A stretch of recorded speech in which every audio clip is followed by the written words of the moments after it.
Bima dan Elena, Pernikahan Kontrak, Bab 5. Seperti biasa, pagi ini Elena sedang asik menyirami bunga sambil bersenandung kecil. Suasana hatinya sedang baik, karena Putri mengabarkan akan segera kembali lusa besok. Elena memang sudah sangat merindukan sifat kekanakan dan manja dari Putri. Dia tak sabar untuk bertemu dan menjahili sahabat yang satunya itu. Selamat pagi, El. Sapa Eko, pegawai Adelis yang bertugas sebagai kurir. Pagi, Mas. Gimana? Udah sehat? Alhamdulillah udah, El. Jawab Eko tersenyum. Oh iya, aku langsung antar bunga pesanan orang dulu ya. Soalnya alamatnya agak jauh. Takut kesiangan. Kalau Bu Hanin datang bilang kalau saya sudah jalan ya. Lanjut Eko yang sekarang sudah memakai helm dan meraih kunci motor. Siap mas, tenang saja. Yaudah, aku tinggal ya El. Saut Eko sambil menyalakan mesin motornya lalu segera pergi. 15 menit berlalu, barulah Nyonya Hanin muncul. Loh, El, kok sendiri? Yang lain mana? Tanya Nyonya Hanin heran karena yang dia temui hanya Elena seorang. Mas Eko sudah jalan antar pesanan, Bu. Gak sempat nunggu ibu, soalnya takut kesiangan katanya. Terus kalau Mbak Dina lagi di rumah kaca, kontrol tanaman bunga lili yang baru saja datang kemarin. Jawab Elena. Oh gitu, kirain pada kemana? Ma, suara seorang laki-laki terdengar dari belakang Nyonya Hanin. Elena dan Nyonya Hanin bersamaan menengok ke arah suara itu. Loh, Andra, tumben kamu kesini. Nyonya Hanin berseru senang lalu segera memeluk putra kesayangannya. Kangen aja sama mama, ucap Andra tersenyum. Ia mengedarkan pandangannya ke penjuru toko, mencari keberadaan gadis mungil yang kemarin ia temui di resto cepat saji. Pandangannya terkunci pada seorang gadis yang mengenakan kaos orange, seragam toko bunga Adelis, celana jeans hitam, dan rambut yang diikat kuncir kuda sedang menggunting beberapa tangkai mawar. Entah mengapa membuat Andra merasa gemas dengan gadis itu. Ternyata benar kerja di sini, batinnya. Ya udah, duduk dulu sayang. Nyonya Hanin menarik Andra untuk duduk di sofa panjang tepat di samping meja kasir. Tempat biasanya pelanggan menunggu ketika bunga yang dibelinya dirangkai. El, tolong bikinin teh ya buat anak saya. Nyonya Hanin sedikit berteriak. Iya bu, jawab Elena. Tatapannya bertabrakan dengan mata coklat putra Nyonya Hanin yang menebar senyum mempesona di wajahnya. Entah mengapa Elena sedikit risih. Itu orang ngapain cengar-cengir gak jelas coba. Jangan-jangan anak Nyonya Hanin itu keterbelakangan mental kali. Padahal cakep gitu. Tapi saya gak normal. Begitulah otak polos Elena menerjemahkan senyum tampan Andra yang mengarah padanya. Dia melangkah menuju ke belakang dengan menggeleng prihatin. Demi Tuhan, Elena sama sekali tidak ingat bahwa lelaki itu adalah teman Bima yang dia temui kemarin di restoran ayam favoritnya. Ini tehnya Bu. Elena meletakkan 2 cangkir teh di hadapan Nyonya Hanin dan putranya. Andra memperhatikan wajah cantik di hadapannya sambil tersenyum kecil. Sementara orang yang diperhatikan merasa tidak enak dan ingin segera kabur secepatnya. Sebentar El, kenalan dulu sama anak saya. Suara Nyonya Hanin terdengar saat Elena sudah berbalik dan hendak menuju ke belakang untuk menyimpan kembali nampan yang dipakainya membawa teh tadi. Elena berhenti. Dia memeluk nampannya sambil bergumam, apalagi ini? Dengan terpaksa dia berbalik kembali dan tersenyum sumbang ke arah Nyonya Hanin dan putranya. Halo mas, saya Elena, pegawai baru di sini. Sapa Elena dengan tangan terulur. Saya Andra, putranya Bu Hanin. Andra membalas uluran tangan Elena. Kamu lupa sama saya? Tanya Andra. Memangnya kita pernah bertemu ya mas? Kayaknya enggak deh. Jawab Elena ragu-ragu. Saya yang kemarin ketemu kamu di BFC itu loh, temannya Bima. Andra berusaha mengembalikan ingatan Elena. Untuk sejenak gadis itu nampak berpikir keras. Oh iya, El beneran lupa. Kakak temannya si manusia kutub itu ya? Iya, aku ingat sekarang. El berseru riang saat sudah mengingat kapan dia bertemu dengan Andra. Seolah itu adalah hal yang wajib untuk dibanggakan. Pantesan senyum ke aku dari tadi. Kirain gak normal. El berucap dalam hati dan terkekeh kecil. Jadi udah kenal sama El kamu, Ndra? Nyonya Hanin bertanya dengan penasaran. Kemarin gak sengaja ketemu di BF sih, Ma. Depan rumah sakit Medika Citra, Ma. Dia kenalan Bima. El, kamu kenal Bima? Kok bisa? Nyonya Hanin mulai antusias dengan perbincangan El dan Andra. Elena menggaruk tengkuknya yang tidak gatal. Bagaimana cara menjelaskan semua ini pada Nyonya Hanin tentang hubungan Tom and Jerry-nya dengan Bima? Anu, itu Bu, El dulu pernah ada masalah sama pacar Pak Bima. Terus Pak Bima bikin saya dipecat dari tempat kerja saya. Udah gitu, dia ngelarang hampir semua tempat usaha di kota ini untuk tidak memperkerjakan saya. Tapi untungnya ada ibu. Cuma ibu yang berani kasih saya kerjaan. Walaupun saya khawatir sih, takutnya Pak Bima berbuat hal yang buruk sama ibu gara-gara saya. Yaya Hanin hanya tertawa kecil.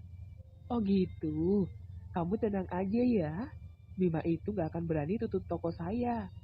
Oh iya? Kok bisa, Bu? Ibu lebih kaya dari Pak Bima? Atau lebih berkuasa dari manusia kutub itu? Pertanyaan polos itu lagi-lagi meluncur begitu saja dari mulut kecil Elena. Nyonya Hanin kembali terkekeh. Ya ampun, El. Bisa gak sih kalau bicara jangan terlalu belak-belakan? Ucap Nyonya Hanin sambil menyeka sudut matanya yang berair karena tertawa. Maaf, Bu. Lagi-lagi Elena menggaruk tengkuknya yang tidak gatal. Kalau lebih kaya sih enggak. Cuma tetap aja Bima nggak akan tutup toko ini. Wong, saya itu adik papanya kok. Hah? Demi cacing Alaska SpongeBob-nya Putri, Elena hampir saja membuat bola matanya terjatuh. Saking terkejutnya mendapatkan fakta itu. Hampir 2 bulan bekerja pada Nyonya Hanin, dan dia baru tahu bahwa Nyonya Hanin itu tantenya manusia kutub. Yaudah Ma, kalau gitu Andra ngantar dulu ya. Takut telat. Ada rapat penting soalnya. Andra melirik jam tangannya. Sudah jam setengah 10 pagi. Sementara dia ada rapat jam 10 nanti. Iya sayang, hati-hati ya. Nyonya Hanin mengecup pipi Andra bergantian. Iya Ma, nanti kapan-kapan aku mampir lagi. El, aku duluan ya. Iya Mas. Di tempat lain, tepatnya di Dirgantara Group. Bima sedang memeriksa beberapa dokumen penting tentang statistik pemasaran dan penjualan perusahaannya. Dia dengan serius membaca setiap laporan, mencocokkan dengan data yang ia miliki, lalu sesekali mengkerutkan kening jika melihat ada data yang dirasa ganjil atau berbeda. Tak lama setelahnya, dia menekan interkomnya menghubungi Okta sekretarisnya yang standby di luar ruangan. Bisa ke ruangan saya sebentar? Iya Pak, segera. Tak perlu menunggu lama hingga mendengar ketukan di pintu ruangan Bima. Lalu nampaklah sekretaris cantik itu. Okta dengan terburu-buru namun entah mengapa tetap terlihat anggun. Ada apa Pak? Tanya Okta dengan takzim. Tolong kembalikan laporan ini kepada Pak Indra, manajer pemasaran. Katakan padanya, kalau tidak bekerja, lebih baik berhenti saja. Bima menyerahkan sebuah dokumen kepada Okta.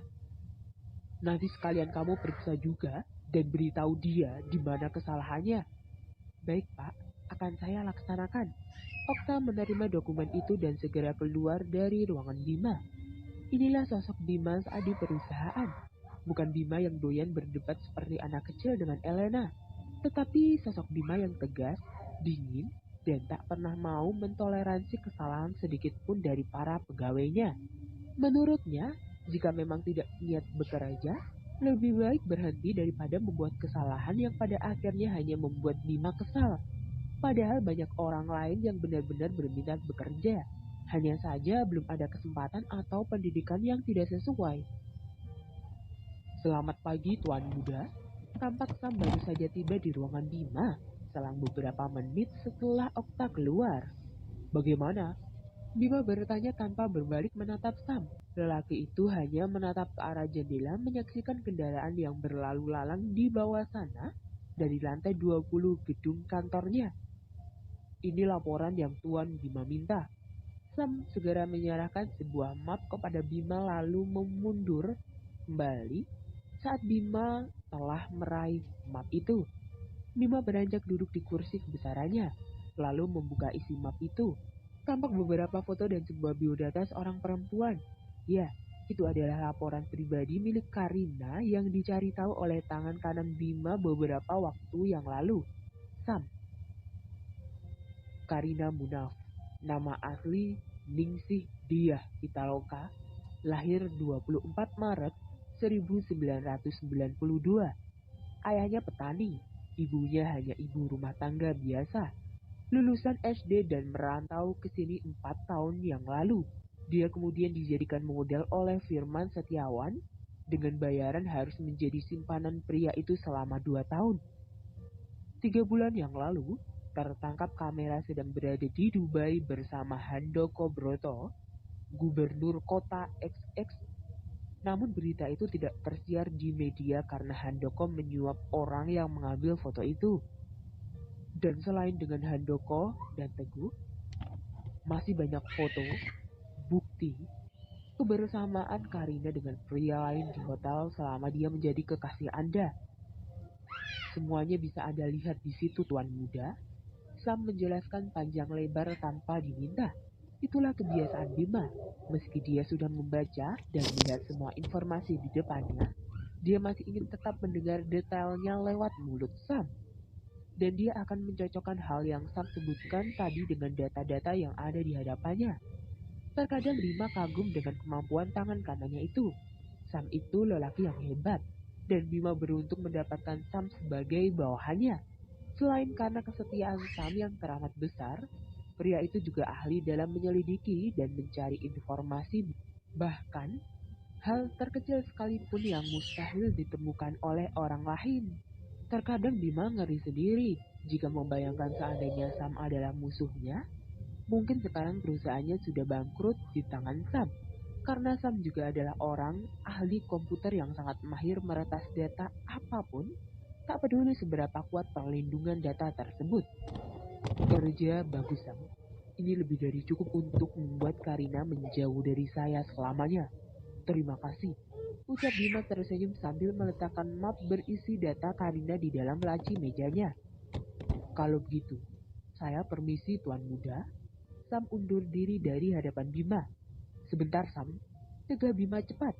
Sam kembali berbalik menghadap Bima. Ya Tuan Muda, cari tahu satu orang lagi. Siapa Tuan Muda? Elena Anastasia. Terima kasih telah mendengarkan.